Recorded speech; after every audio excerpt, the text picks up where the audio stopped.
I call this LTD. Recording in progress.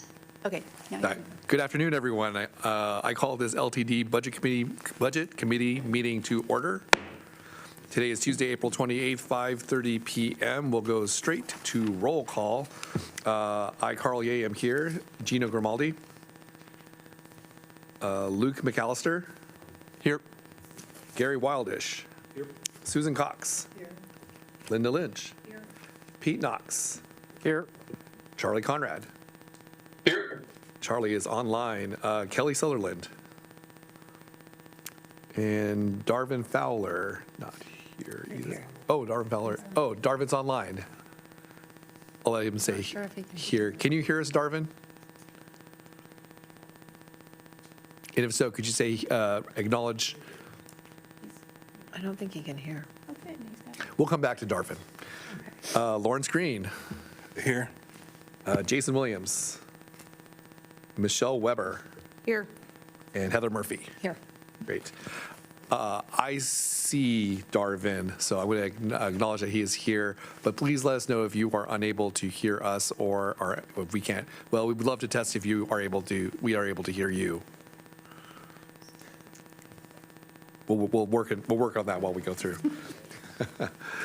Today is an important day for the Budget Committee meeting. We're going to do 4 important things. We're going to, one, we'll definitely hear a budget overview, but we're going to vote on the proposed budget, long-range financial plan, the community investment plan, and then do officer elections. So we do have a very full meeting ahead of us. But before we move into that, it is our time for public comment.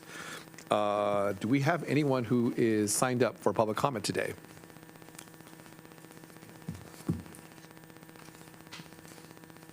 We have no public comment. No calling. Thank you very much for checking on that. So we'll go ahead and move straight to our business, a budget overview. Good evening. Welcome to the 2027 Lane Transit District Budget Committee meeting. My name is Pamela Stretz. I'm the Chief Financial Officer here. And we will start tonight with comments from each of the chiefs about their areas of responsibility. And then I will provide information about our LTD's budget process and the role of the Budget Committee.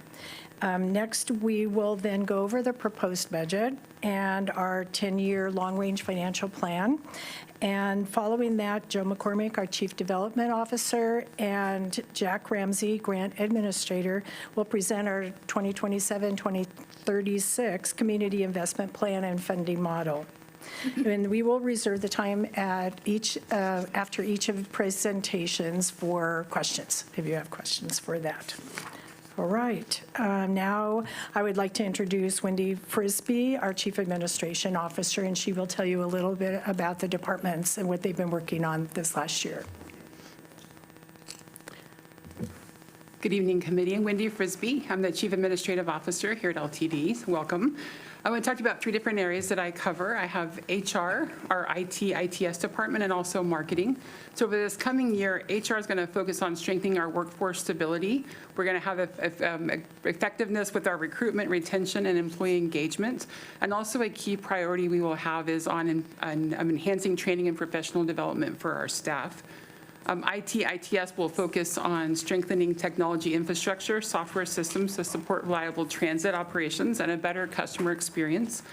Priorities include a crucial application update, improving data real-time accuracy, and then making sure our cybersecurity and accessibility are both there.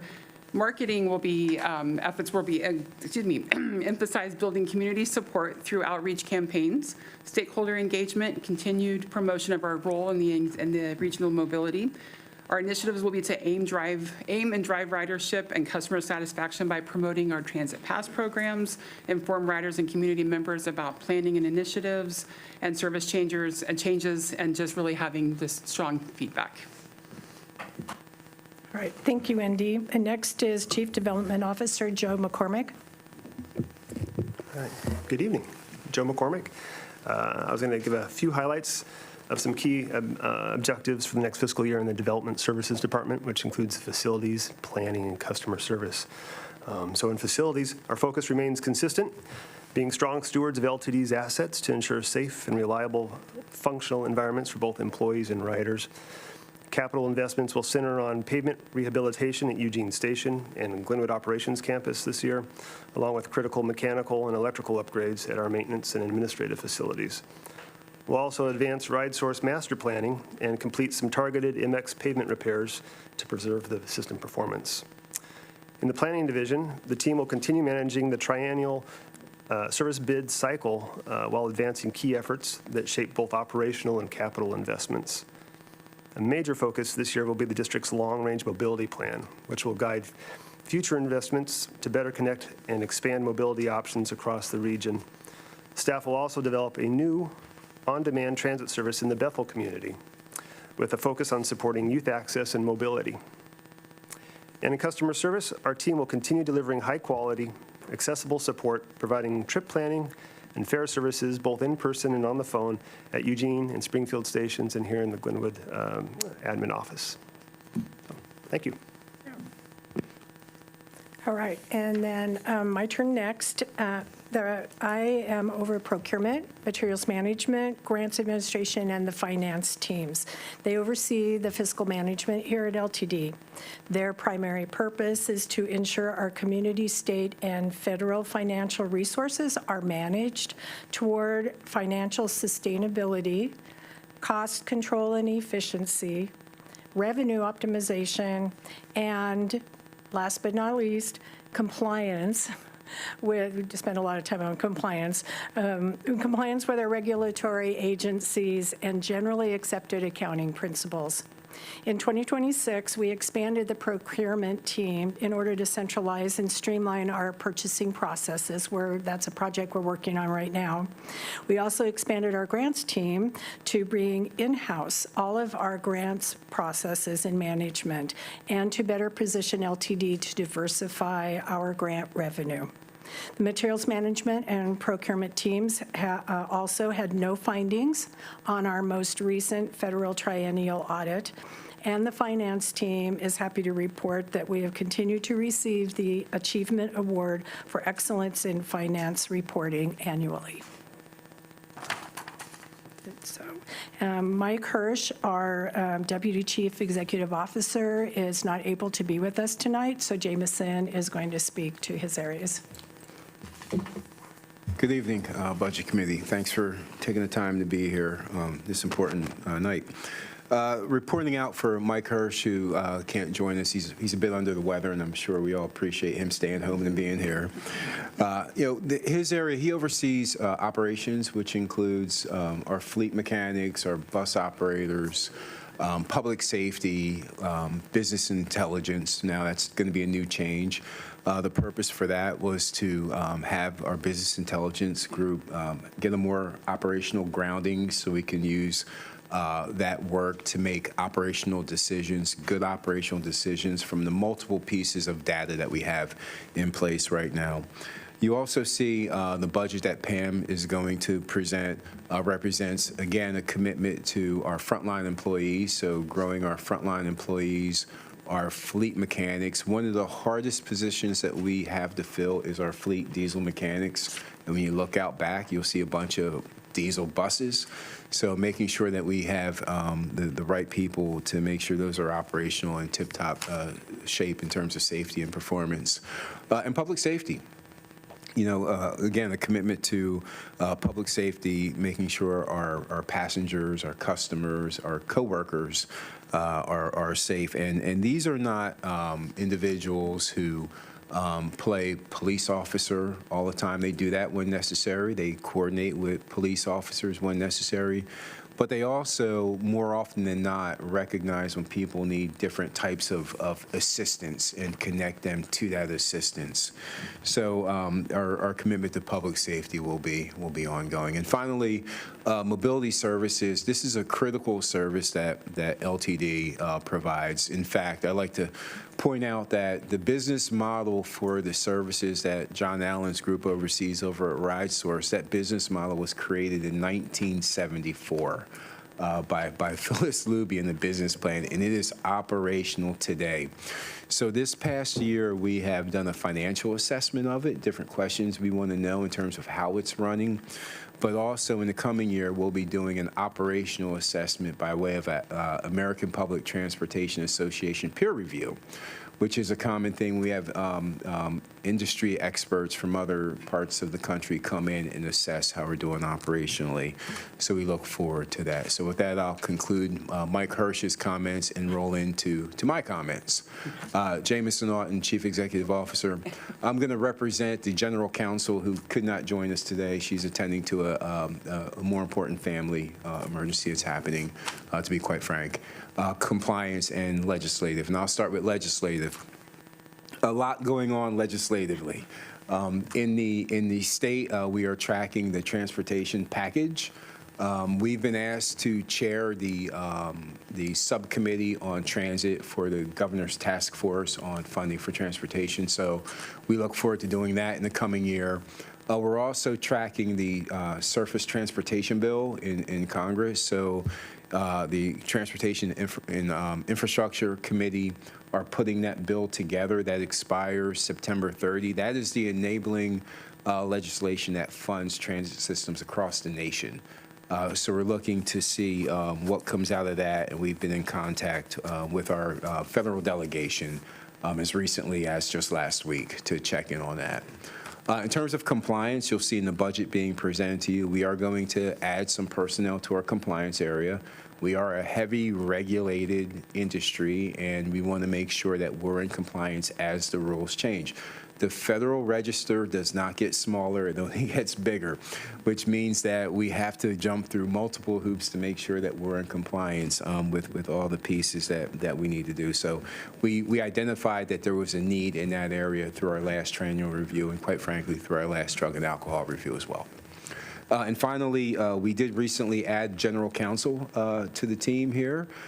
We did that after some serious thought and how our business was moving forward. That general counsel will lead the compliance area. So when we have things like contracts before they come to the board, we'll have them reviewed internally instead of having them go out to external counsel. But also with matters that we need to have handled in-house, that would be expedited by having our general counsel in-house. So we'll be working on that as well. So with that, I'll turn it back to Pam unless there's any questions. Any questions? All right, thank you. All right, so the LTD budget process. These are our key documents that are listed up there. I'll start on the left-hand side, our strategic business plan. LTD adopted its first strategic business plan for fiscal years 22 through 24, and the most recent update was in December of 2025. The strategic business plan bridges LTD's mission, vision, and values with our day-to-day operations. This agency-wide collaborative effort helps us focus on the most important outcomes to deliver and guides our agency and our budget goals. The strategic business plan can be found on our website. Next is the Community Investment Plan, or CIP. The CIP provides the basis for our capital fund budget. It also impacts the general fund in that transfers for the non-grant portion of our projects come mainly from our general fund. In November of 2025, the Board and Budget Committee saw the first draft of our 2027 through 2036 CIP. This document is updated and presented to the Budget Committee at the same time as the budget. The final proposed CIP will go to the board for discussion and approval in May. Another key document in our financial planning is the long-range financial plan, otherwise known as the LRFP. The LRFP is compiled from several years of actual financial information and numerous economic estimations and assumptions. The proposed budget informs the LRFP and provides the base year for each iteration. After each year's actuals are known, we update the LRFP and assumptions are adjusted as necessary. The final proposed LRFP will go to the board in May for adoption, along with the budget and the CIP. And finally, our primary financial management document is the annual budget. Using inputs from the other key documents, the proposed budget assumptions are based on historical trends and current economic reports.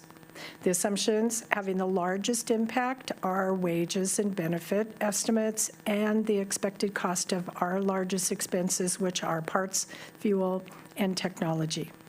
The budget is the only key document that is required by state law to be adopted annually. Oh, now it's not. Norma, can you advance the slide? Thank you. This diagram shows the various budget tasks in our timeline. We are at the Budget Committee meeting where the proposed budget is being presented. After the Budget Committee approves the budget, the next step is the budget hearing, which will be held on May 20th. The hearing is the last opportunity to take public comment on the budget. The final step is the board adoption, which this year will occur also at the May 20th board meeting and directly after the budget hearing. The budget must be adopted along with a resolution appropriating the budget, which is the legal action that allows funds to be spent in the new year. Although there is no spending authority granted with the long-range financial plan and the CIP, they will also be presented to the board on May 20th for adoption. Okay, I'm going to try this again. Okay, now we're back.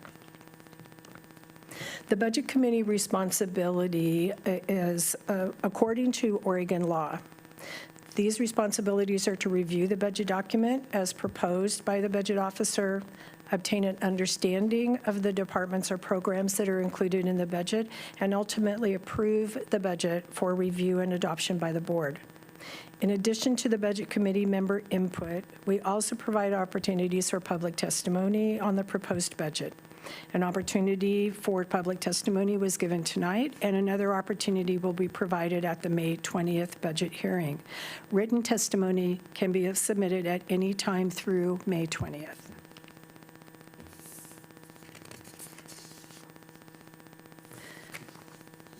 At the budget hearing, these responsibilities are also according to Oregon law. The budget hearing is for public to submit testimony on the proposed budget and to answer any questions the board may have on the proposed budget. And it will be held just prior to the board meeting on May 20th. And this concludes our budget overview portion. Does anyone have any questions about the process? Any questions? Oh, excuse me, any questions from the committee? No? Well, Pam, thank you very much for that overview. Okay. We'll go ahead and move ahead to the presentation for the proposed 2026-27 budget. Great. All right. Tonight, we will be talking about budget highlights and then a budget summary with our district-wide totals. Detailed information is available for each of the slides that I'll be talking about in your budget folder. And I know that some of the numbers could be a little bit hard to read on the screen. They might also be a little small in your packet. So if you didn't happen to find that as you came in, but there are copies over here that are on larger paper. This year's budget is a continuation of what we have seen each year since COVID. Relatively flat fares, stable upward trend in payroll taxes, and expenses that are increasing faster than revenue. We've been able to fill the gap with state transportation funds, federal operating grants, and our own reserves. There's no immediate crisis, but we are actively working on many fronts to solve the trend for the long term. So go back to that. All right.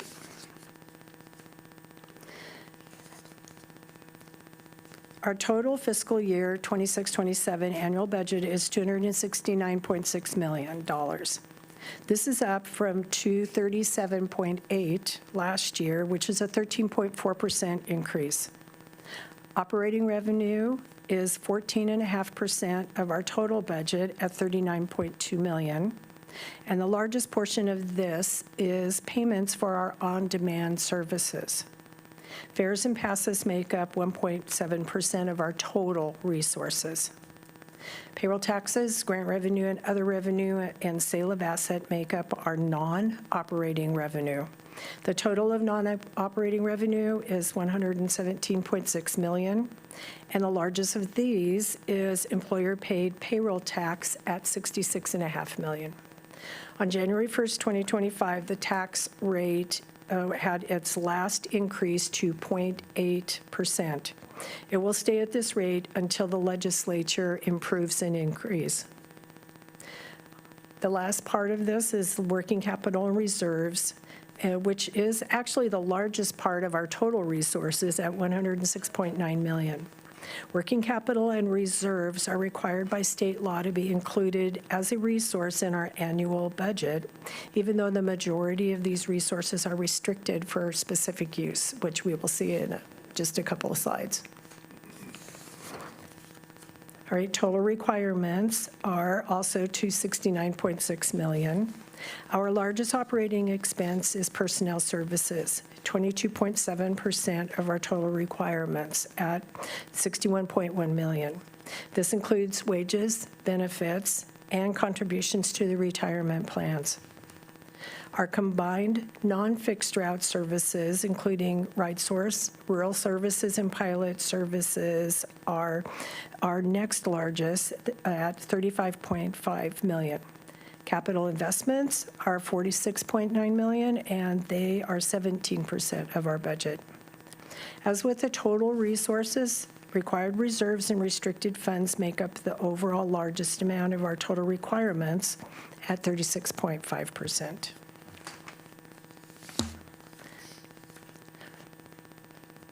Now, for our total reserves and restricted funds, we have a total of $98.5 million. This is up from $86.2 million last year.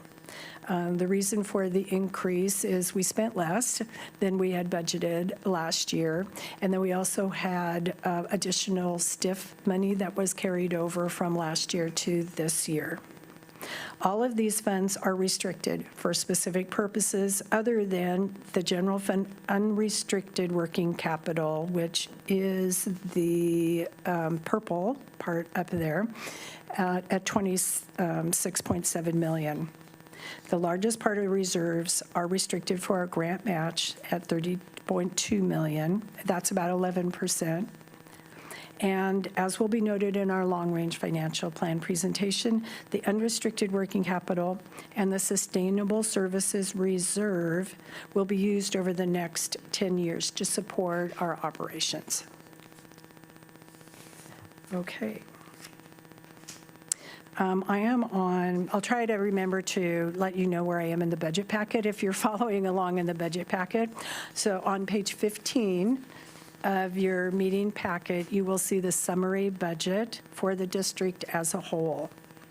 In each of the following budget chart slides, the page number of where you can find that chart in your budget packet is at the bottom of the screen. You can see it there. CBM package page 15 and in the budget book, page 10. Both of those numbers will be in your packet.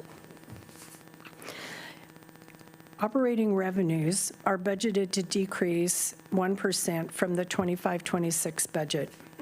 This is due to we are right-sizing our Medicaid fund revenue budget, and we'll go over that in a little bit more detail later in the presentation. Fare revenues are expected to increase just slightly.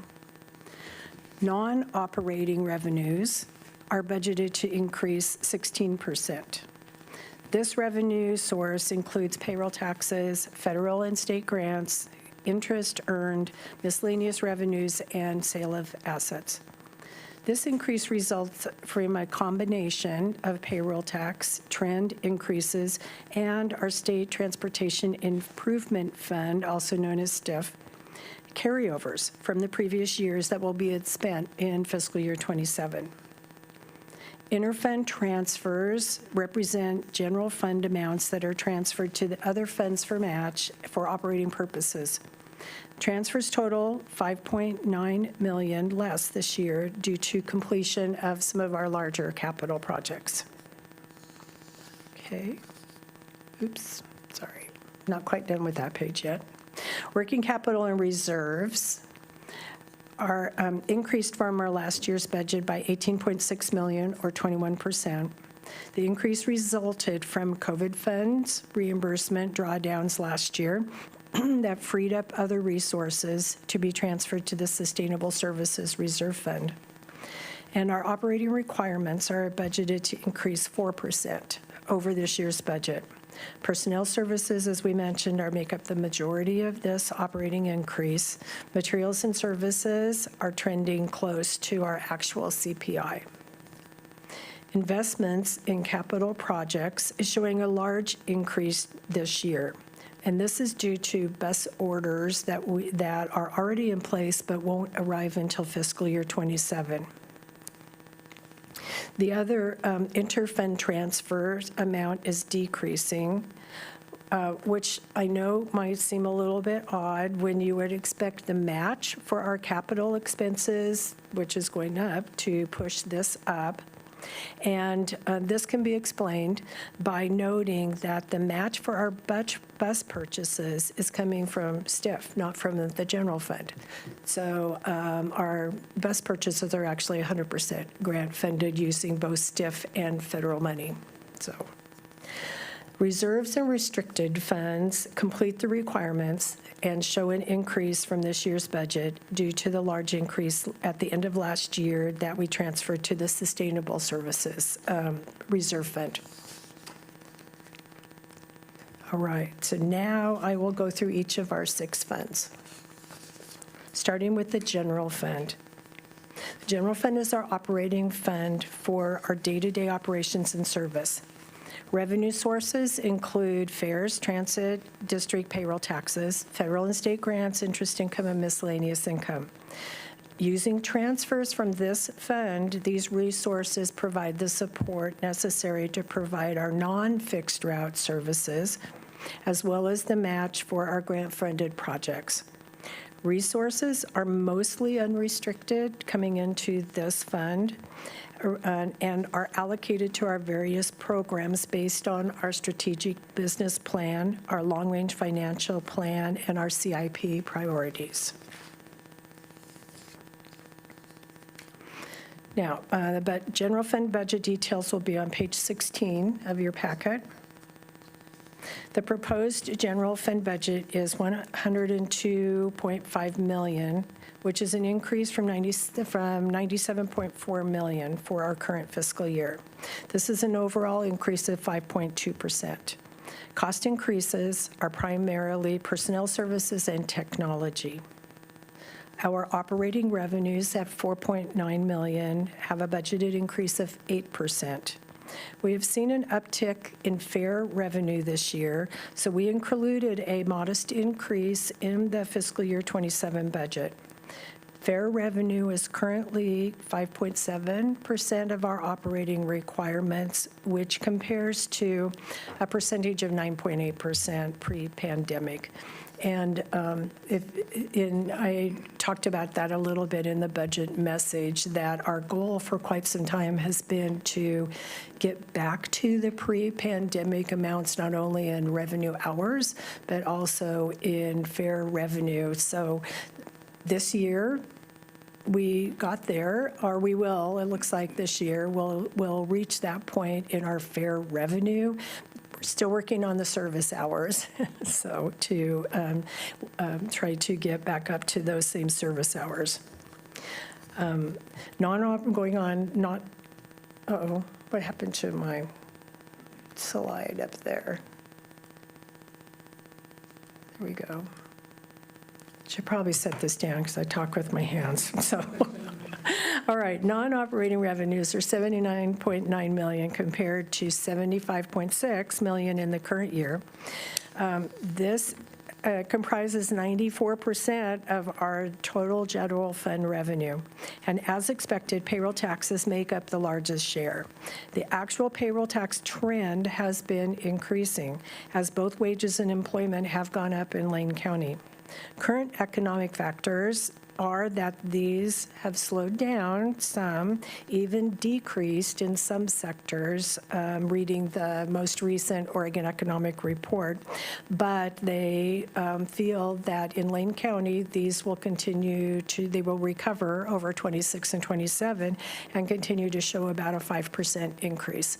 So I felt comfortable staying with an increase in our payroll taxes in this year's budget. Operating requirements are $82.8 million compared to $77.7 million in the current year. Personnel services continue to be the driving factor at 74% of the budget. Materials and services are 22% of the budget, and insurance risk is 4%. And the insurance and risk, even though it's the smallest portion of that, it actually did go up a percentage point this last year because we have been seeing significant increases in our insurance areas. The overall increase over this year is $5.1 million or 6.6%. This increase is split approximately 40% to administration, 50% to operations, and 10% for our insurance and risk management. Our transfers to other funds is $5.9 million. The decrease that's showing in this area is related to capital projects, as I mentioned before. And our total expense then and transfers is $88.7 million. If you compare this with the total revenues that are shown, you will see that there's a $3.9 million difference. So I'm comparing the $88.7 million to the $84.8 million of revenues. This difference will be made up from unrestricted working capital from our prior years. When we review the long-range financial plan, you will see that we have planned for budget deficits and surpluses, and it's easier to see in the long-range financial plan. But I thought it was important for you to see it on here. And then the reserve amount in the general fund is 2 months of our operating expenses, and that is required by Oregon budget law. All right, next we'll take a look at our personnel profile. Personnel service costs increases are, as mentioned, make up the largest percent of the fiscal year 27 general fund increase. As of the time of the budget preparation, we had 384 employees. And you can see up there we have a budget going into this next year of 425.5, so we have quite a number of open positions. We had a net gain of 6 bus operator positions in 2025 and 26 successful bus operator hires. In fiscal year 27, we have budgeted to add 3 operations positions and 5 administration positions, which includes 2 in human resources as we transition back to in-house HR. For those of you who are not may not be familiar with this last year, we outsourced our HR and for various reasons, and next year we do plan to bring that back in-house. So that's why you're seeing that increase. Overall, this is a 1.9% increase in workforce from our current budget. And additional department staffing details can be found in the budget document on page 17. Okay, moving on to our next fund, the Mobility Services Fund. This fund includes ride source operations as well as the rural services we support. Some of the programs in this fund are supported specifically by statewide transportation improvement fund tax. Other revenue sources are federal and state grants, and then, of course, transfers from the general fund. Resources in this fund can only be used for these services. The Mobility Services Fund has a budget of $16.3 million. This is basically the same as the current year budget. This is to be expected as we are in the second year of the state biennium, and the majority of the mobility services revenue comes from the STIF, that State Transportation Fund, which works on the same biennium as the state funding. We also have federal grants from FTA sections 5307, 5310, and 5311 that are specifically for these programs and are passed through to the state. And you'll see a little bit more about those when we get to the funding model for the SIP later on, the CIP. STIF funds are allocated by regional board using regional priorities. And the majority of this fund is spent for services provided in the Eugene-Springfield area and for coordinated human service transportation. STIF activities include, as mentioned, rural activities, fleet purchases, expansions, pilot projects, and STIF grant administration. One comment about the STIF grant administration, you'll see an increase in the detail budget on that, and that is because we had been working directly with LCOG on our STIF plan administration, and they did part of the administration and reporting to the state, and we did part of it. We have now brought all of that in-house. So now LTD is doing all of the STIF administration and for those plans locally. Okay. All right, moving on to our next fund, the Medicaid Fund. The Medicaid Fund contains the resources and requirements for non-emergency medical transportation services. We have contracts with Oregon Health Authority and the local Medicare Medicaid provider Trillium. We did have a contract with Pacific Source, but when they dropped out of the system, then we really, it was actually a quite smooth transition over, which we weren't sure if that was going to happen, but it actually was a smooth transition, and we have not really seen a drop in the activity there. The general fund also provides supports for this program, and resources coming to this fund are also restricted to only be used for these services. Our Medicaid fund is $18.7 million. This is just slightly less, $723,000, than the current year budget. And this reduction does not reflect a decrease in service. It reflects the right sizing of this budget to the expected actual services. It reflects 98% of the resources are payments for services provided. So this fund is nearly self-sufficient. The general fund provides just the remaining 2% of the resources, and that actually goes directly to one of the particular programs where there is a match that's required. All right. Our point-to-point fund coordinates and promotes alternative transportation services. Resources are grants, partnerships with local agencies, and general fund transfers. And once again, this is also considered a special revenue fund, so funds in these programs are restricted just for the services in that program. Oh, Pamela, if you don't mind holding for one moment, Charlie looks like has a question. Sure. Yeah, thank you, Chair. I appreciate it. Hey, Pam, just going back quickly to the Medicaid fund, I'm just curious, have there been any changes to the trends and/or outlook for that, given the chaos at the national level? Or are these anticipated to be consistent over time?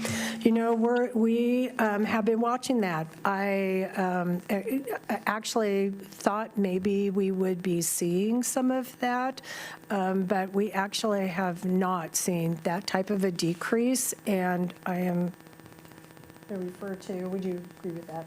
Yeah. So I'm looking at the expert here, Charlie, John Allen, who runs that program for us, and we have not seen it financially, but I know what you're talking about, and I did actually wonder when we would start seeing a decrease in membership, but that has not happened yet. Thank you. Appreciate it. Sure. All right, point-to-point fund.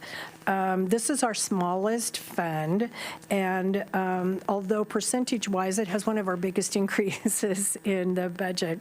The budget's $544,000, which is $280,000 more than the current year budget. And this is due to a concerted effort to use some of these grants to complete some projects. Some of our projects in this particular fund have been around for several years, and since they're grant funded, we are trying to get those used up. In this fund, we participate with the City of Springfield Bike Share Program and the City of Eugene, and with local school districts for the Safe Routes to School program. We also have a van pool program, and the general fund transfer is used to provide match and to support the administration costs for those grants. This particular year, we are planning to use $99,000 in carryover funds to for that match and to help us in spending down any excess remaining in this fund. So when we get to the long-range financial plan, you will see on that line that I don't have anything budgeted out in the future for transfers to this fund, because we are working on trying to finish this out and finish up the grants that we have under there. Now, there might be new projects that come along that get added to this, but at this time, we're just focusing on trying to finish these. So, okay, almost there. Got capital projects, and there's one more. All right, capital projects fund. This is our second largest fund, the largest one being our general fund. This fund houses projects that result in the construction or purchase of capital assets. Planning costs are also tracked here. Our revenue sources are grants and the general fund. Most grants fund 70 to 80% of the project cost, so that the remaining portion is either funded by general fund or, as I mentioned before, STIF resources. And then funding that ends up in this fund is also restricted to those projects that have been vetted through local, regional, and state planning processes. The total capital project fund budget proposal is $47 million. This is $15.8 million more than our current budget due to timing of the bus purchases that I mentioned earlier. It's taking 18 to 24 months from the time of order to receive our new buses, which means we have to order them in 1 year and then pay for them in a later fiscal year, which makes budgeting for both sides of that a little bit tricky. The proposed community investment plan is used as our basis for this budget and as adjusted for timing of project deliveries. The fiscal year 27 amount for a transfer from the general fund into this for match is $4.8 million, which is just a little bit less, $870,000 less than this year. The transfer is used to cover grant match, other project costs that are covered by grants. We do have something new that we started this year is we have 3 areas in the CIP that are 100% general funded. And the reason they are in there is because they are all they're large enough to be considered capital, but they're along maintenance and repairs and those types of things. So when you have a grant-funded maintenance and repair project or anything that has to do with construction, digging up ground, disturbing a sidewalk, you have to go through a very involved EPA process with the FTA, and it was just taking too long. And by the time that we would go through that process, then it would either be late summer and it was too late to do some of those projects. So in this current fiscal year, we decided that we would pull those projects all together and just make them general funded projects. We could have put them in the operating budget, but because they have a capital side to them, we decided to leave them in the capital budget. So, and that actually has really helped a lot and helped to speed up that process for getting those maintenance and repair projects completed. So several years ago, you can see there's $5 million up there, working capital from prior years, and I do want to talk about that for just a moment. So several years ago, we set aside $5 million to provide matching funds for a City of Eugene build grant. This project was delayed, but it will be coming back around and proceeding in fiscal year '27. So we didn't know that at the time. We had transferred that $5 million out of the general fund into the capital fund, and it's just been waiting there for the time that that project came back around. So that is why we show on that we're going to spend $5 million out of our working capital from previous years. It's because it actually was general fund money, but it's just been sitting in this fund now for, I think, 4 years. So. And then lastly, the $2.1 million amount budgeted for other requirements is, in the current year, represents projects where our timing was unknown. Those projects had a name. We just didn't know if they were going to be in fiscal year '26 or fiscal year '27. And they will be in fiscal year '27, but now they are moved up into are just either an improvement or state of repair, so they're included in those lines. If you're wondering what happened to that $2.1 million that it was budgeted, they just got included with our other projects. So. All right, our last fund, our Sustainable Services Fund.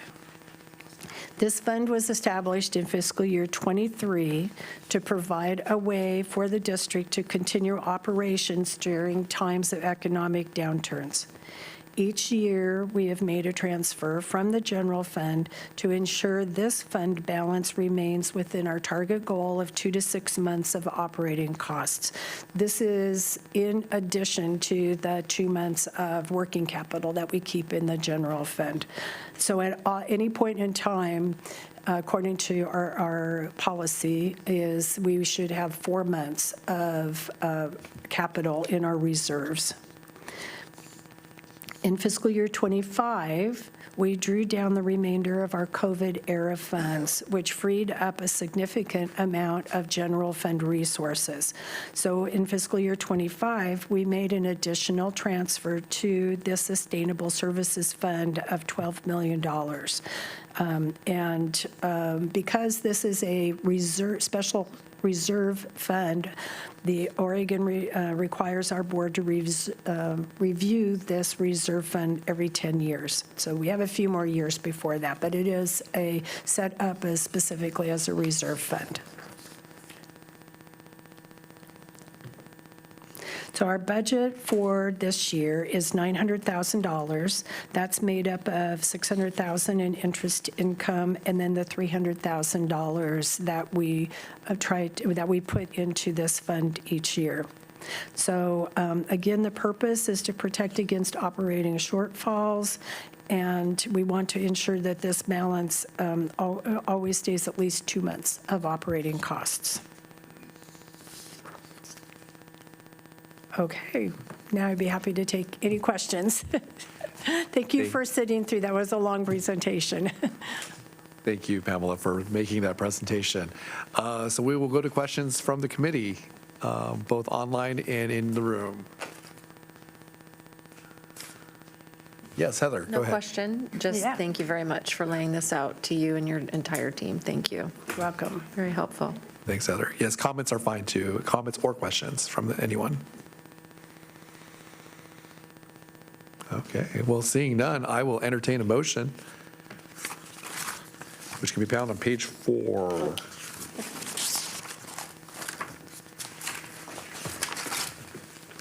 Mr. Chair, I move to forward the 2026-2027 proposed budget as presented to the Board of Directors with a recommendation for approval. Second? Great. So Heather has moved it, Michelle has seconded it. Any discussion? For or against?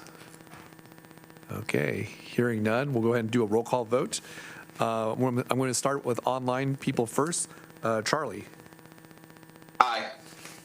Darvin, Aye. Gary Wildish, Aye. Peter Knox, Aye. Luke McAllister, Michelle Weber. Aye. I, Carl Ye, vote aye. Heather Murphy, Aye. Susan Cox, Aye. Linda Lynch, Aye. Lawrence Green. Yes. So the motion carries unanimously. I don't know why I don't bang the gavel more often, actually, so here we just did it. Thank you very much. This is great. We'll go ahead and move on to our next item, where we have the long-range financial plan, and we're back to Pamela Yes, again. back to me again. This presentation's not as long, I promise, so, It's all right, you take as long as you need. thank you. Tonight, we're going to review how our long-range financial plan fits in with our other planning documents, and we'll go over our key inputs and trends that are impacting this plans and review some areas to watch as we move forward. Our key inputs to our long-range financial plan include the current year budget and historical actuals. In the proposed long-range financial plan, we are using fiscal year 24 actuals, fiscal year 25 actuals, the fiscal year 26 budget, and the proposed fiscal year 27 budget. For operating requirements, we have reviewed specific areas, technology and contracted services, as well as our parts and fuel, and also looked at economic outside forces and based our projections on those predictions. Under staffing, we are using our fiscal year 27 budgeted staffing levels that we saw a few minutes ago in that FTE chart, and that is our base. And we are increasing this projection by 5.25% each year. Under our tax revenues, our forecasts are based on the historical trends, but as well as our economic outlook. The LTD payroll tax rate has been increasing slightly each year from 2016, and as mentioned, topped out at 0.8% at the beginning of 2025. However, the rate increase makes up a relatively small portion of our tax increase, less than $700,000 a year. The Lane County job growth and wage inflation are the key drivers of this tax.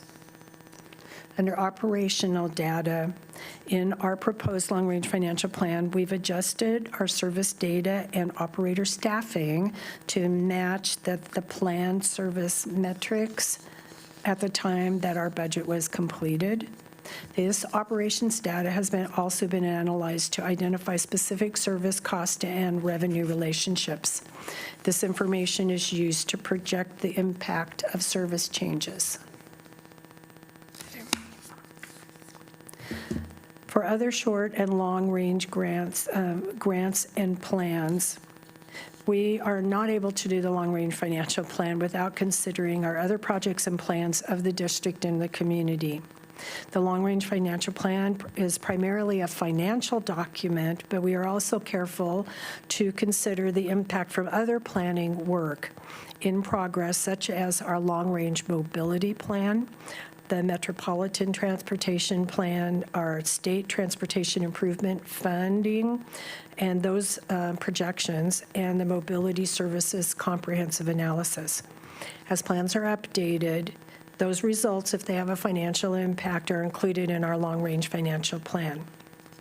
We did not this year include any additional funding from the recent STIF tax increase proposal, as that funding is unknown, that amount of that funding.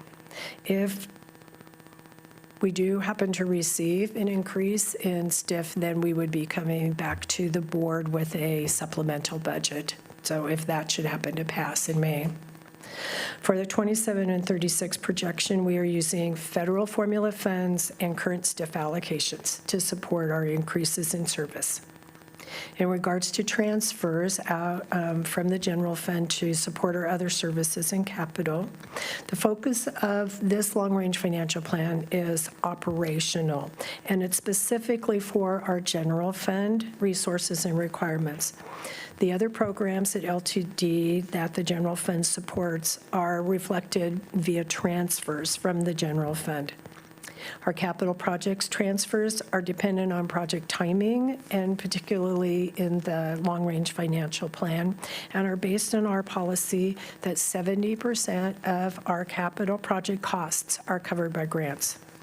If more is needed in the capital fund in a particular year, we will look first to any capital fund reserves, which is currently about $30 million, and then to the general fund working capital. So in summary, in developing our long-range financial plan, we utilize assumptions based on current economic conditions, 20 years of historical actuals, financial operations, staffing, even though we emphasize the most recent 3 years more than our older history. And with this extensive analysis, we still have to remember that this is a living document and will be updated as new information is available. So there's several trends that we look at for the long-range financial plan. So first, we'll talk about inflation. The fiscal year versus fiscal year 27 budgets, talking about our annual budget now, showed a 6.6% operating expense increase. We have consistently spent less than the budget, and so we are using a rate of 3.5% for inflation, which is closer to the actual CPI. Most of the cost increases over the last 2 years are from our strategic efforts to increase our operations staff and increase our service hours, and from factors beyond our control, which include technology, insurance, fuel, tariffs. There's been a lot of them over the last couple of years. One of our major costs is our health care insurance, and we have been able to see 5% increases in our health insurance over the last 2 years, which I've been very happy with that. We have an ATU contractual agreement that actually protects the district from an upside risk if the premiums increase by more than 7%. And so I'm using a factor of 5% in the long-range financial plan for just the healthcare costs. Overall, for personnel services, we're using a combined COLA and merit increase amount of 5.25%. The ATU agreement's annual increases range from 5.5 to 11% when you take into account both steps and COLAs.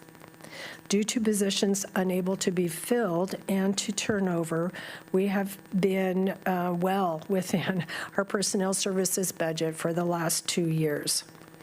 I increased the trend from, if you were here in November, and I had the presentation in November, I used 5% as our personnel services trend. I did increase that to 5.25% because we're just seeing more of an increase and the 5% just didn't, we just haven't been able to quite keep it at that point. But I thought you might be interested in knowing that 0.25% of a difference made $9 million difference over the 10 years of our long-range financial plan. Under federal assistance, we are including funding for operations from formula funds. And we started with 50% of a particular set of our federal formula funds that we are allowed to use for operations. So we started with 50% of that, and then we increased that at a 3% factor over the 10 years. And as mentioned, the remaining COVID relief funds were drawn down in fiscal year '25. For our STIF, our State Transportation Fund, this is included in our long-range plan to support our upfront costs to increase our services. And that was first put into the budget at the start of last biennium, so this is our third year having that assistance from our STIF improvement fund, and it has made a really big difference in our operating fund to be able to have that available. So under the CIP, we've updated our the long-range financial plan to reflect our current CIP. So going forward, we will continue to watch the rate of inflation and compared with our actual cost to data. On our watch list are technology and various equipment replacements that need attention. Negotiations for the operations ATU contract is in progress, and because a new contract will begin on July 1st. Okay, then I'll just quickly go through the charts. You can find this in your packet on page 30, and we'll have more details on, these are just the totals. So our operating revenues comprise 5.4% of our total revenue, which is slightly down from 6% last year. As mentioned, our fare revenues have been flat, and in fiscal year '25, we're actually below budget. However, in our current fiscal year '26, fares and group passes sales are trending at budget, and actually, I think we'll end the year at slightly above budget. So we are using an 8% increase for just this year, just from fiscal year '26 into '27, and then after that, we're using a trend of 3% going forward. Our advertising revenue is just a small amount, but we are bringing that back in fiscal year '27 and plan to ramp it up slowly. And then our special event services revenue is based on our operating cost per revenue hour. So that's basically Butte to Butte, Oregon Country Fair, just anything that we participate in that's community-based. And we are using a 5% increase per year because it's based on our internal costs increasing. So, and the last item on here is our revenue hours. So our service hours were slightly under budget in fiscal year '25. We continue to budget for service hour increases until fiscal year '28, and the magic number of fiscal year '28, 279,400 revenue hours, is that is the level of service that we provided just prior to the pandemic. So, and that is still our goal, is to get back to that service level. Okay, so non-operating revenues. So, did I skip a slide? Okay. I have an extra slide in mind that didn't make it into the packet there. So, okay, we will move on to our non-operating revenues. So our non-operating revenues make up the remainder of our long-range financial plan resources, and at 95%, and payroll taxes are 75% of our total revenue. Payroll taxes are trending above budget for the current year.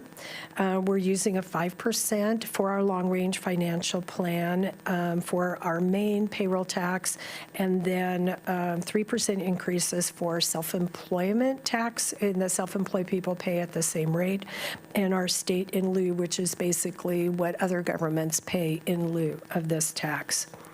This is less than our actual increase from 25 to 26, and our actual trend, we're actually trending between 7 and 8%, but we wanting to be conservative, we chose something slightly less than that to trend for this.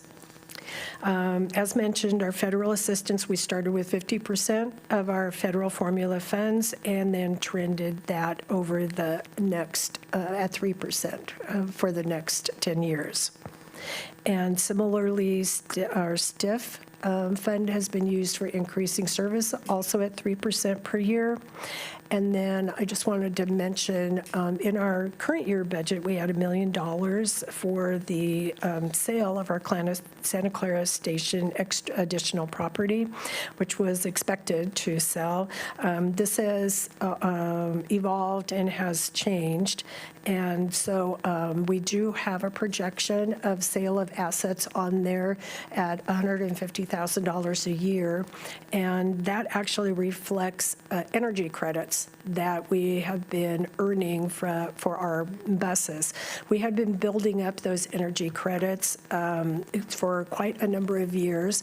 The price is good right now, so we chose to sell those credits in the month of March and received almost $1.3 million for our credits. So even though we might not have gotten our Hunsaker property sold this year, we were able to make up that difference with our energy credits. So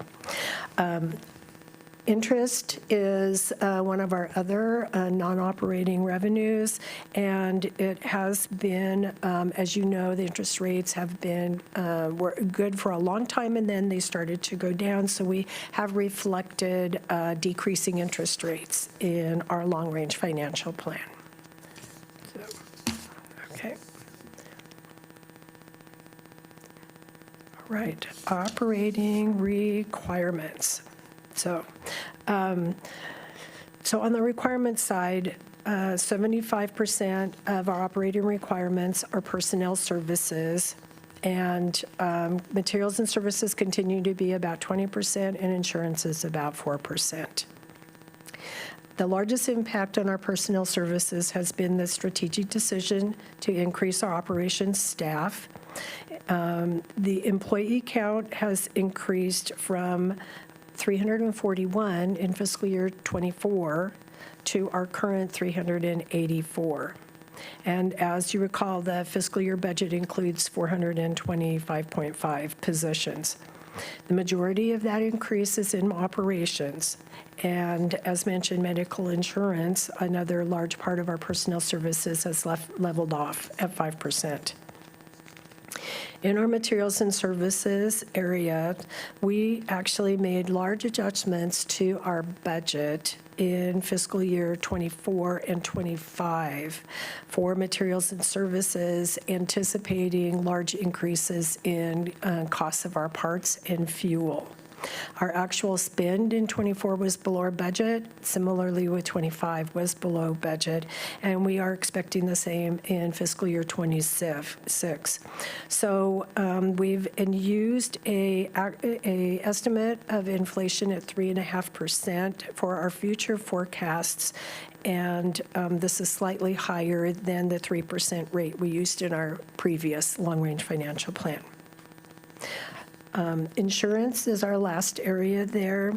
It also took a big jump in fiscal year '24.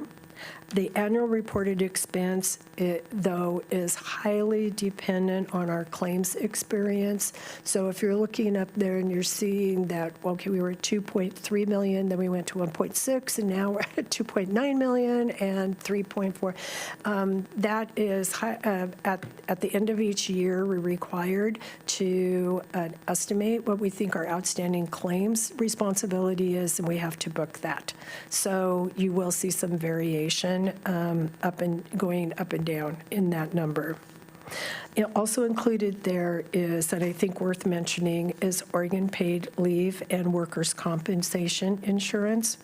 We have seen recent increases in both of these premiums and built those into our fiscal year '27 budget. Going forward in this area, we've used 5% as our inflation factor. And we will continue to adjust these projections during fiscal year '27 as we get more actual results. So, okay. On to, all right, transfers is the last area in our requirements. Our general fund supports mobility services, the Medicaid program, and as well as our capital services. And each of the transfers to those funds, you can see up there, they are not showing a large difference. We're just trending those flat, other than the transfer to the point-to-point fund, which I had already mentioned, that we're trying to use up the reserves rather than transferring general fund. And then the transfer to the capital projects fund will also will have some variation in it, and then this is based on our most current CIP. And you'll see in the funding model for our CIP in a few minutes that also goes out for 10 years. And we are really happy to say that we have been able to work on grant funding and diversifying our grants, and have provided a really good basis of support for those construction projects. Okay, so bottom line, this is what we're here for. So as you can see, I want to point out two specific areas, and one is the middle line, total revenues less operating expenses, and then the bottom line, our surplus and deficit. So as you can see, we're projecting varying levels of surpluses and deficits.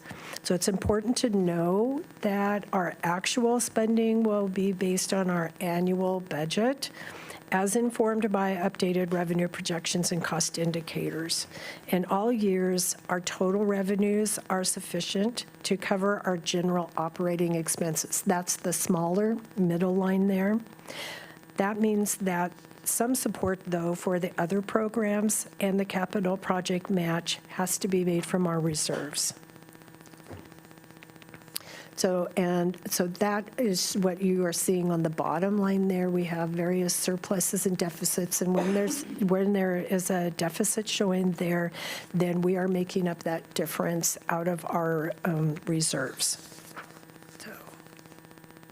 All right, and then our last slide shows the impact on our working capital over the next 10 years. The red area is where our reserve balances no longer meet our policy of 2 months of operating expenses. And I am happy to say that after, if you were here in November, that red started a couple of columns to the left. And so the trend is looking better, and that has to do with our payroll taxes being strong and combined with our cost being less than our budgeted amounts. So. As we all know, living on reserves, though, is not sustainable. So you can have confidence that the chiefs, myself, and the other staff here will be working diligently to find a combination of tactics to slow down this trend. We are very fortunate. Many transit agencies are currently having to make severe cuts and do not have the time that we do to plan for the future. So in summary, that concludes my presentation of the long-range financial plan, and we do sincerely thank you for your interest and time in support of Lane Transit District. And I'm happy to answer any questions on the long-range financial plan. Pamela, thank you again for presenting on the LRFP. With that, any questions or comments from either inside or the room or from online?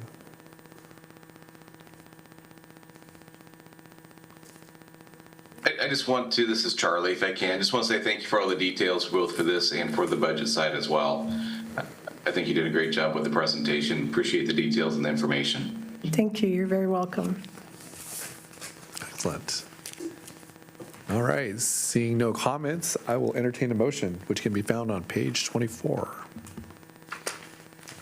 I move to forward the proposed 2027 to 2036 Community Investment Plan as presented to the Board of Directors with a recommendation for approval. Do I hear a second? That was the CIP one, though. I think we need the long-range financial. Am I on the wrong? Oh, I thought you said. 32? Oh, 24. 24. Oh, you know what? I filled in what you said in my brain. Oh, whoops. Yeah, page 24. Nobody second that. Nobody second. Kill that. Okay, it's done. It's gone. It never happened. Okay. Sorry. I move to forward the proposed 2027 to 2036 long-range financial plan as presented to the Board of Directors with a recommendation for approval. There we go. Second. Great. So it was, a motion was made by Heather, seconded by Michelle. Any discussion for or against? All right. Great. Look at that. We'll go ahead and do a roll call vote. We'll start with Charlie Conrad. Aye. Darvin Fowler. Aye. Gary Wildish. Aye. Peter Knox. Aye. Luke McAllister. Aye. Michelle Weber. Aye. I, Carl Ye, vote aye. Heather Murphy. Aye. Susan Cox. Aye. Linda Lynch. Aye. And Lawrence Green. Yes. Excellent. Motion passes. Great. Pamela, you get to take a break now. We're going to move right along into Joe's presentation for the Community Investment Plan. Please proceed. Good evening. Welcome to our refreshed boardroom, for those of you who haven't been here yet. Joe McCormick. Jack Ramsey, the grants administrator. All right. Thanks again for your continued engagement in this process. It is really important, and I look forward to your comments. Let's see, that's going. So Lane Transit District's Community Investment Plan is a strategic investment in community outcomes, ensuring that the transit infrastructure not only operates efficiently, but meaningfully improves access to healthcare, housing, jobs, and education across Lane County. Taken together, the CIP represents a balanced approach, maintaining critical infrastructure while making forward-looking investments that expand access to essential opportunities. Next slide, please. Input from this committee at our last meeting helped refine and further vet this plan, tightening scopes, clarifying costs, and improving alignment with funding and delivery realities. Tonight, we'll briefly revisit the framework that you saw last November and the guiding principles of the plan. And then I'll highlight a few key projects, both underway and planned for. And then we'll review the funding strategy and then open it up for questions. Next slide.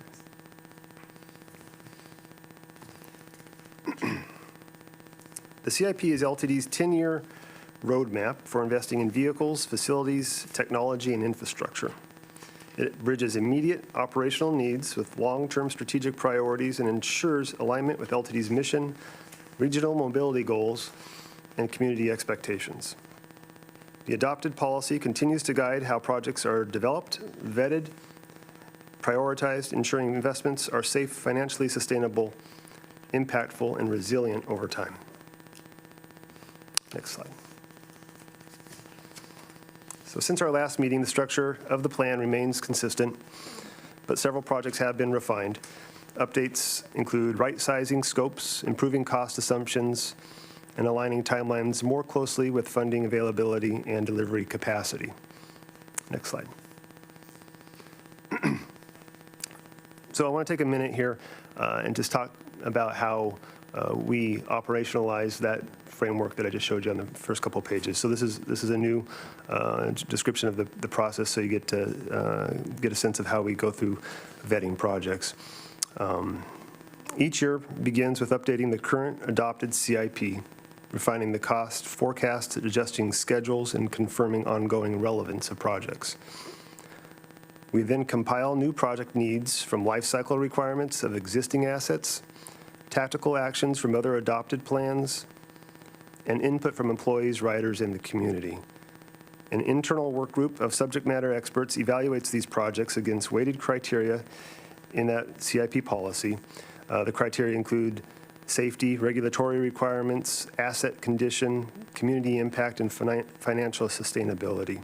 And this informs how projects are prioritized, funded, and sequenced over the 10-year plan, ensuring that a vetted and deliverable program of work is delivered. Next slide, please. So here's a few projects, some wrapping up, some done, some planned. So this plan does result in impact to our community. The Eugene Station modernization delivered meaningful improvements to both customer-facing and employee spaces, reinforcing the importance of maintaining core system assets. Fleet replacement continues on schedule. 8 additional diesel buses are expected for delivery this July, and orders have been placed for 21 more vehicles, including both fixed route MX buses and MX buses, ensuring that continued reliability and service capacity. And that's a camera there at the bottom left. I got questions on this earlier. The mobile video system upgrade is currently in pilot with 1 vehicle outfitted and a full fleet rollout planned for this summer, enhancing safety, incident response, and operational visibility. And we have one more, don't we? The OCC. And if you haven't had a chance, happy to give folks a tour. They haven't gotten a tour yet of the new Operations Command Center that opened this past fall. Is now in closeout phase. We delivered that on time and under budget while maintaining uninterrupted operations, a significant operational and project management success. Next slide. The Regional Bike Share Integration Project will deliver the next generation of bike share in our region. The focus is on seamless integration with LTD services and improving first and last mile connections. LTD is currently providing technical support on an ODOT-funded effort to define system requirements and specifications. The top right, you're looking at the top of a bus. This installation of maintenance platforms and lifting equipment in the fleet maintenance building now is nearly complete, will significantly improve worker safety and efficiency servicing vehicles. The system-wide bus stop infrastructure assessment is substantially complete, with over 1,000 bus stops evaluated for accessibility. We're now moving into the coordination with local jurisdictions to line ADA improvements with the planned roadway projects and develop a prioritized list of implementation. The fare system roadmap will be presented to the LTD board in May, recognizing that the current system has reached an inflection point.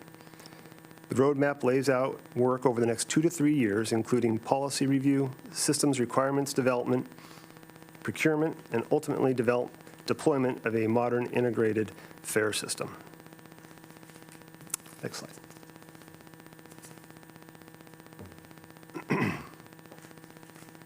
The RideSource facility expansion will increase capacity for paratransit operations, improve operational efficiency, and support future demand.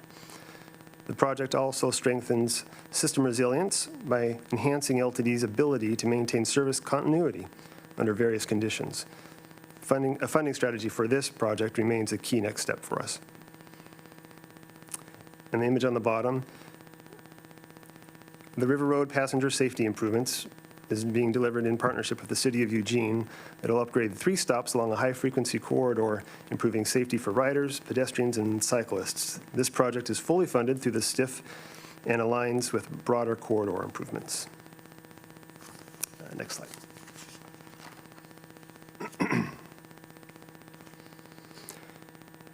The scheduling software upgrade replaces legacy systems with a modern cloud-based platform. This is foundational infrastructure for LTD that directly supports and how LTD builds schedules, assigns operators, delivers daily service, and improves efficiency and scalability.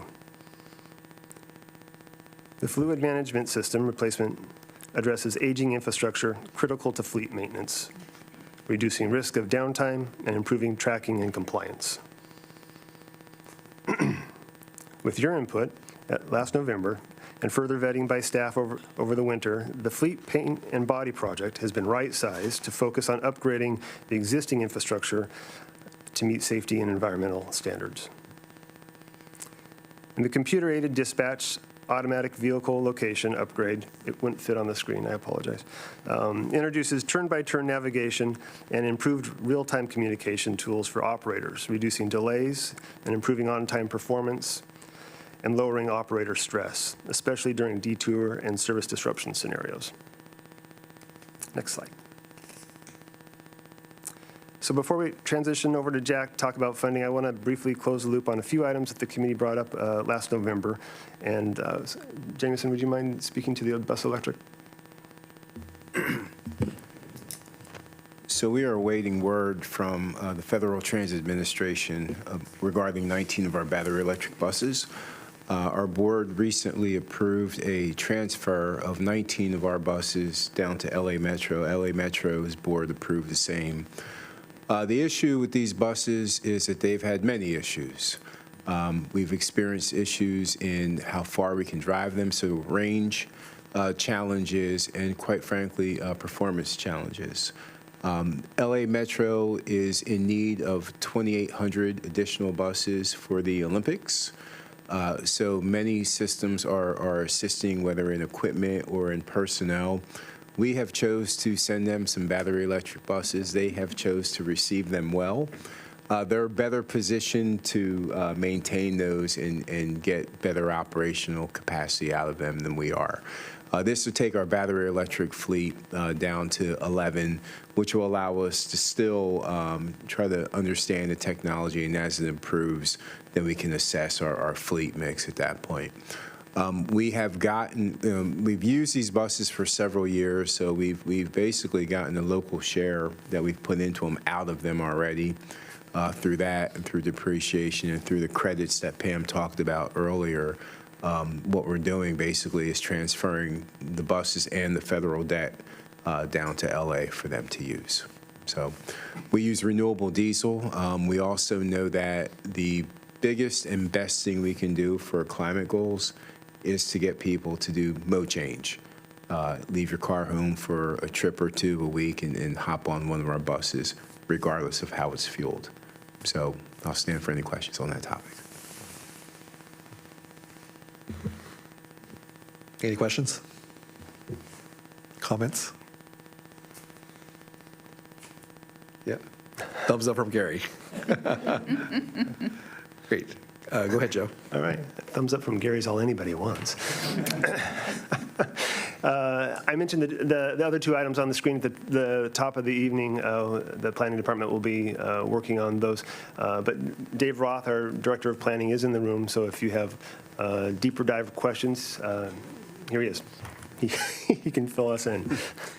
Good evening, members of the Budget Committee. Again, I'm Dave Roth, Director of Mobility Planning and Policy. I can speak to the two additional projects up there, the Attain funded project as well as our long-range mobility plan. So really excited to let you all know that we've finally executed our grant agreement with the FHWA, that's the Federal Highways Administration, who's the funder of our Attain project. Again, it's a $5.2 million grant from the feds, and then we're matching that with STIF dollars. We're in the process right now of setting up our governance structures for this complex project. So we are working with project partners, including ODOT, Lane Council of Governments, the Bethel School District, and University of Oregon, as well as the City of Eugene, which will be setting up an MOU, a Memorandum of Understanding for those partners, and including an intergovernmental agreement with the University of Oregon, who will be doing the overall project evaluation. What is the project? It's three parts. So the one that's probably most interesting for our community and our stakeholders is the on-demand service that will be deployed in the Bethel community to support primarily educational activities and transportation for students and student families, but it will be open to the broader public. So that will be kind of the most public element of this project. And there's a couple of other technology pieces that I won't go into a ton of detail, but there's a real opportunity for innovation here on this project. And then we can move into the long-range mobility plan, which we're calling Connect 2045. So this is another exciting project for LTD. It's really the first significant community conversation that we will be having with Lane County, the residents and communities of Lane County, since we've positioned ourselves as the mobility manager of Lane County. And this project is designed to, over the next year and a half, do really deep engagement with the communities that we serve to come up with a new vision for LTD out 20 years out in the future. And then it will include like a 5-year strategic plan of investments that we need to make now to get ourselves to that 20-year vision. And really, I think the relevance, particularly for the Budget Committee at LTD here, is that you will see a pretty clear connection from the results of this plan to some of the other documents that we've been talking about tonight: LTD's budget, our long-range financial plan, and our community investment plan. I think we'll be able to look. I'm pretty confident then 20 years from now, at the end of this planning horizon, we will be able to look back at this point and really have a clear understanding of the decisions that we're making now, how they will get us to where we want to be in 20 years. So I feel very fortunate to be able to take on a project like this at this time at LTD. As Pam mentioned, other transit agencies are doing much different planning work right now that's not nearly as fun as a project like this. So again, feel really fortunate to be able to have a little bit of a cushion in our finances to be able to take on a project like this. Thanks. Any questions for Dave about grants? Yes, go ahead, Gary. Yes, very interesting. That Bethel Danable was one of my districts, areas. And what kind of response are you getting from the folks out there?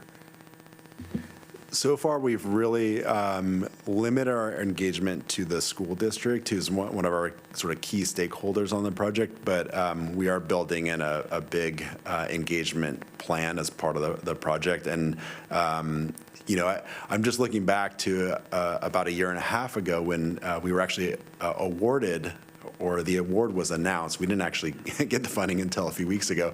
There was a KLCC story, and that generated quite a bit of interest. We talked about the impacts that will be felt out in Bethel, and we did hear quite a bit of interest from that community. I know that one of the areas out there, the Train Song area, you know, they just have a tough time getting to a bus, because it's a little strip along the railroad, but it's 1.5 miles long. And this has the opportunity to provide them service and really enhance the opportunity. And I think you'll find they'll use it. I definitely. Thank you. Thanks. Yes, go ahead, Heather. Just a comment. I think it's really poignant that you've mentioned we'll look out 20 years from now, because I think a couple of times tonight we've looked back 10, 20 years to what we were planning then and how effective it has been now. So thank you for that.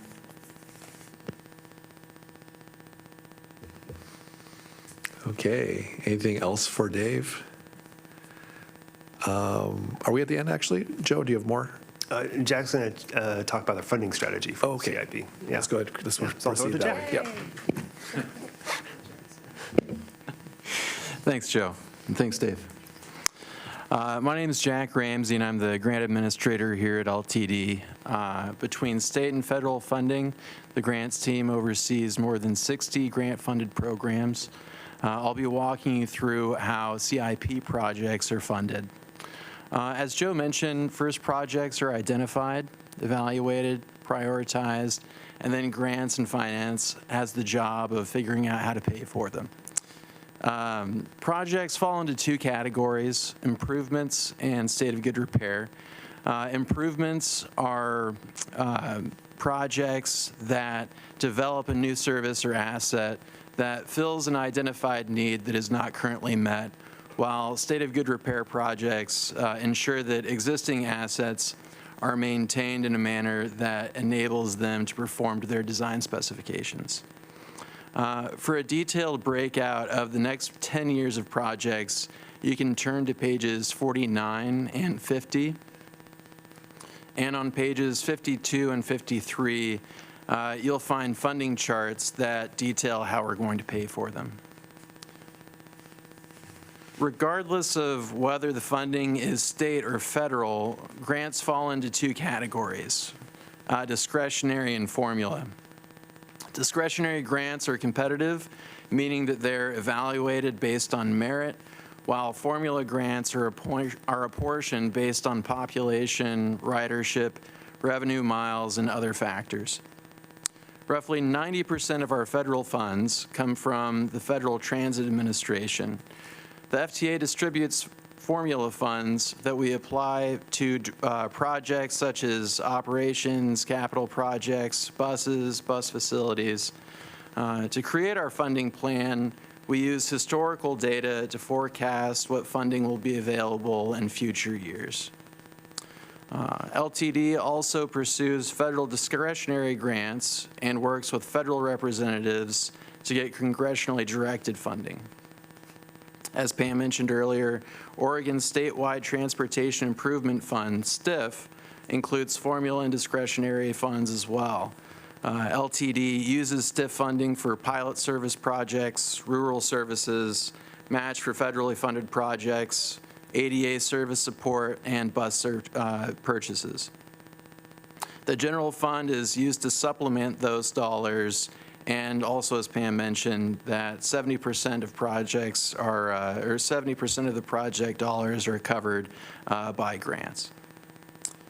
I'd like to briefly describe how our funding strategies have worked for a few of the projects that Joe highlighted, as those strategies can be applied to the CIP projects more generally.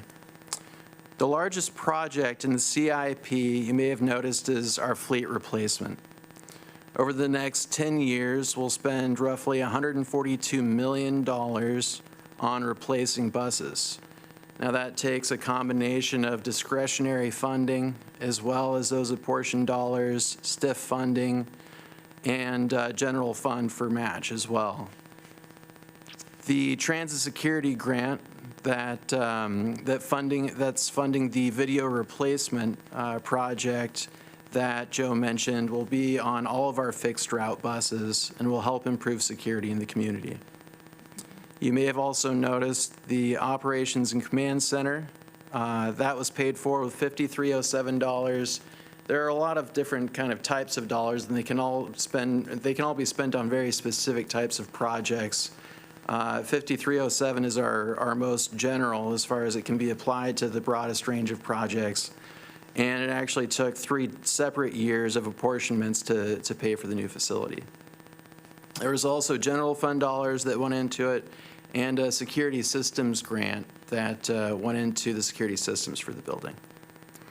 The fleet crane and fall protection project that Joe was mentioning that allows our mechanics to get up on top of the buses safely was a community project that was funded by a request to our federal representatives.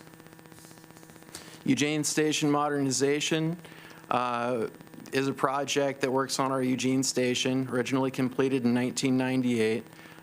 Improvements to the interior and exterior, including public restroom expansions, bus operator, break room, wayfinding signage, all constitute that project.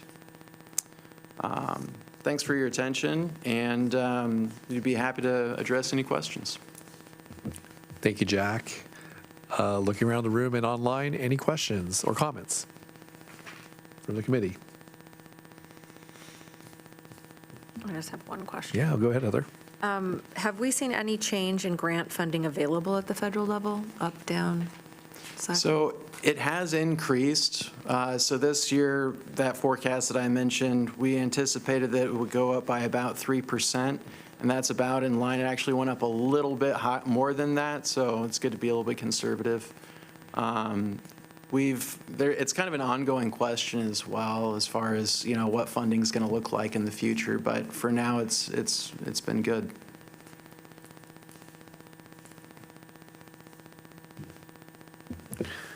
Okay, looking around the room, there doesn't seem to be any more questions or comments, so thank you, Jack. Joe, I think, do you have anything else to add before we close out? No, that concludes it. Thank you very much. Yeah, thank you, Joe. So if there are no more questions, I will entertain a motion, and a sample can be found on page 32. Questions? It was page 34, I believe. Oh, I'm sorry, 34. Is that right? Nope, 32. It was 32. I know, we're just getting punchy now, right? I move to forward the proposed 2027-2036 Community Investment Plan as presented to the Board of Directors with a recommendation for approval. Second. Great, so it's been moved by Michelle, seconded by Heather. Are there comments for or against the motion? I will call it myself. I just want to say, I think I really like a lot of elements of the CIP, and I just want to draw attention to my favorites, which were the bike share integration and the fare management improvement. I would prefer no fares, but the next best thing is fare collection improvement. So there's that. Any other comments or thoughts? Okay, with that, we'll go ahead and move towards the vote then. We'll go ahead and start online again. Charlie Conrad. Aye. Darvin Fowler. Aye. Gary Wildish. Aye. Peter Knox. Aye. Luke McAllister. Aye. Michelle Weber. Aye. And I, Carl Ye, vote aye. Heather Murphy. Aye. Susan Cox. Aye. Linda Lynch. Aye. And Lawrence Green. Yes. All right, passes unanimously. Great. Thank you to everyone who took so much time on their presentations and answering all of our committee's questions. All right, so the last thing on our agenda, if I get my page out, is the selection of the Budget Committee Chair and Vice Chair. So as outlined in the committee's bylaws, the committee selects its chair and vice chair from among its members. And as my term on the Budget Committee will conclude in June, the committee will elect officers to serve for the upcoming budget cycle. So with that, I will now open the floor for nominations for the chair of the LTD Budget Committee. Yes. Oh, sorry. That's a community member, correct, typically? I don't know if is there checking in with, I'm just checking. Well, I have a nomination. I nominate Charlie Conrad. great. Chair. And just to add, members Is that you fine? can nominate yourselves, or you can have someone nominate you. So Heather is nominating Charlie Conrad. Are there any additional nominations? I guess I should check with Charlie. Do you accept the nomination? I jumped ahead, actually. I'm sorry. Do you accept the nomination, Charlie? Yes, yeah, I will accept it. Thank you. Good. Are there any other nominations for chair? Okay, seeing none. Charlie, would you like to make any brief statement? You don't. Other than just thank you, I appreciate it. I'm looking forward to it. Looking forward to how I can help. Very good. We'll go ahead and proceed with a roll call vote. So vote yes or no for the nominee. So let's see. The first person would be Darvin. Yes. And Linda. Yes. Gary. Yes. And then Charlie. Should I vote or abstain? I vote yes. If it's appropriate for me to vote. It's your option, but yeah. Luke. Yes. Susan. Yes. Michelle. Yes. Pete. Yes. And Heather. Yes. And finally, Lawrence. Yes. Congratulations, Charlie. You are the new chair for the LTD Budget Committee. Yeah. All right. The next position we need to fill is the vice chair.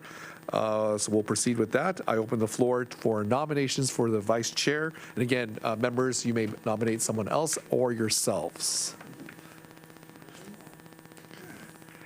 And remember, it's a privilege and an honor, not a punishment. So keep that in mind. I nominate Gary Wildish. Excellent. Gary, do you accept the nomination? Very good. Are there any other nominations for vice chair? Okay, seeing none, we'll go ahead and proceed to a vote. We'll start with Darvin Fowler. Yes. Linda Lynch, Yes. Gary Wildish, Yes. Charlie Conrad, Yes. Luke McAllister, Yes. Susan Cox, Yes. Michelle Weber, Yes. Pete Knox, Yes. Heather Murphy, Yes. and Lawrence Green. Yes. Excellent. Congratulations, Gary. You are now the vice chair for the LTD Budget Committee.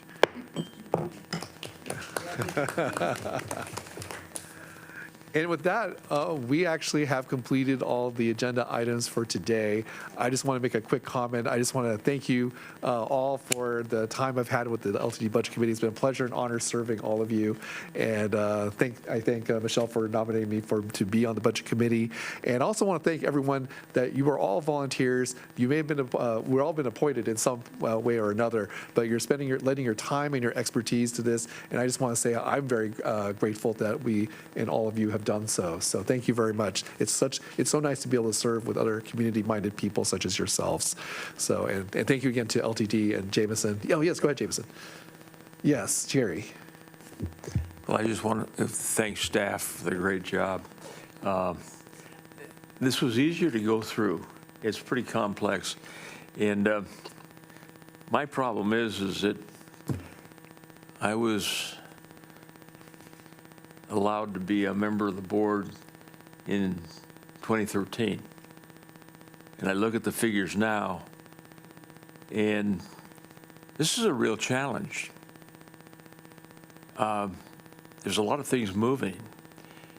And, you know, I don't have a dartboard as good as you do, but this is really difficult. And when you see what has happened in that length of time, and when you talk about 5% increases, 7% increases, 8% increases, at 7% increases, it doubles in 10 years, or in 7 years, at 7%. You know, in the things that are happening out there, that thing called inflation, it's really getting to us. And that's having a huge impact on this. And I don't know, you've just done a really, really good job, but it's a really big challenge for the board. It really is. Thank you.